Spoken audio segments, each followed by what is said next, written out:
cherchez à réduire efficacement votre taux de contact et apporter des réponses instantanées à tous vos clients en misant sur l'intelligence artificielle. Pour atteindre cet objectif, vous songez bien évidemment à intégrer un chatbot sur votre site. Beau projet, mais ne seriez-vous pas en train de prendre la mauvaise direction pour véritablement tirer profit de votre stratégie d'intelligence artificielle? La technologie accessible aujourd'hui en relation client n'a jamais été aussi puissante, avec des opportunités dont nous n'aurions même pas osé rêver il y a encore quelques années.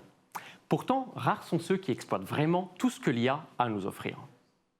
Crainte sur la facilité à exploiter cette technologie, crainte sur son efficacité réelle ou encore autour d'un effet de mode qui pourrait disparaître à tout moment, l'intelligence artificielle n'est pas facile à adopter. La raison est simple, nous avons tous été victimes au moins une fois d'un chatbot bête et méchant. Alors, ne prenons pas le risque de voir votre bot faire le buzz sous le hashtag Balance ton bot et découvrons les 5 erreurs les plus fréquentes des entreprises qui souhaitent investir dans l'IA. La première erreur, c'est de croire que l'IA ne sert qu'à faire des chatbots. Ce serait sous-estimer les capacités de la technologie accessible aujourd'hui. Dans la période actuelle, l'IA sert aussi et surtout à assister les collaborateurs et non pas à les remplacer. Sachez par exemple que de plus en plus d'IA proposent des actions directement à destination des conseillers clientèle afin d'améliorer leur quotidien. Synthèse automatique d'un historique d'échange, suggestion de réponses en fonction de l'humeur du client, planification automatique des ressources suite à une absence ou encore traduction instantanée d'une réponse dans une autre langue. L'IA n'a clairement pas fini de nous surprendre. N'oubliez jamais que l'optimisation de votre performance opérationnelle en exploitant une IA dédiée pourrait bien avoir des effets bien plus remarquables qu'une IA dont le seul intérêt est d'automatiser un flux entrant. La deuxième erreur consiste à croire que l'IA générative réglera miraculeusement tous vos problèmes en un claquement de doigts. C'est d'ailleurs l'erreur la plus fréquente, tant l'IA est cuisinée à toutes les sauces actuellement, mais rassurez-vous, il est possible de limiter les dégâts très facilement. Quoi qu'on en dise, l'IA générative n'a rien de magique. Pour générer des réponses de qualité, votre IA générative a bien évidemment besoin de contenu. Or, il n'est pas rare de voir des entreprises miser sur l'IA générative sans lui apporter d'éléments à exploiter.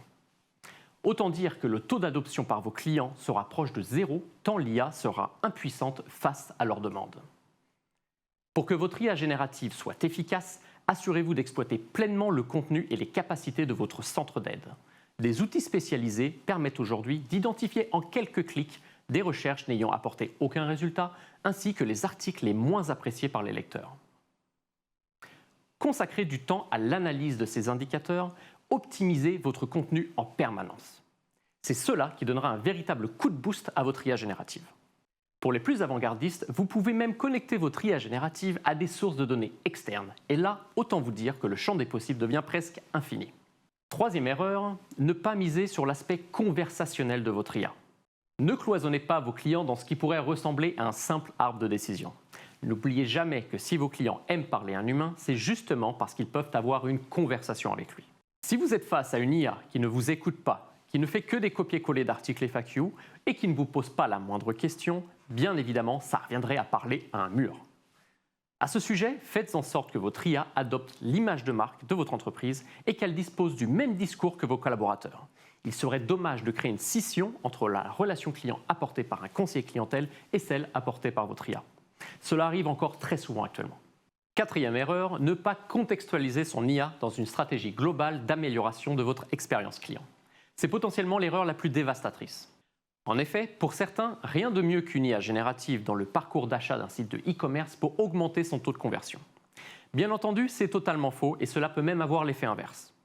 L'IA doit être contextualisée dans un ensemble, une stratégie globale visant à augmenter la perception de valeur de vos produits, notamment en misant sur la relation client. Pour devenir un levier de croissance efficace pour le business, votre relation client doit se transformer en une véritable expérience client. Or, ce n'est pas l'IA seule qui va tout changer sur ce point. Les attentes des consommateurs n'ont jamais été aussi hautes et les ignorer vous placera dans une situation particulièrement inconfortable. Ainsi, l'IA doit venir compléter votre stratégie globale d'expérience client et non pas la remplacer. Pensez-y lorsque vous travaillerez votre nouvel écosystème de relations clients et ce, afin d'éviter une dette technique ou une dette stratégique au fil du temps. Cinquième erreur, ne pas considérer le chatbot comme un collaborateur. Cela peut surprendre, je vous l'accorde, mais si vous recrutez votre chatbot comme un employé, que vous lui donnez une formation, des objectifs et un manager et pourquoi pas une période d'essai, vous pourriez bien être surpris par son évolution. La réalité, c'est que si vous recrutez votre chatbot comme si vous recrutiez un conseiller clientèle, clairement, votre chatbot ne sera plus jamais le même. Ne vous contentez pas de simplement alimenter votre bot avec du copier-coller de FAQ. D'ailleurs, certaines entreprises ne mesurent même pas le taux de réussite des différentes branches ou le taux de satisfaction client suite à une interaction avec un bot. Ne tombez pas dans ce piège, sans quoi votre chatbot risquerait de ne pas être le couteau le plus affûté de la cuisine.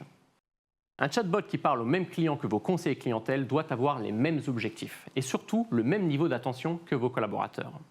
Laisseriez-vous un de vos collaborateurs échanger avec vos clients sans même lui dispenser une formation, sans l'onboarder sur votre produit ou votre discours, ou sans le suivre au quotidien avec ses performances? Certainement pas, ce serait un véritable massacre. Alors pourquoi ne pas le faire avec votre chatbot?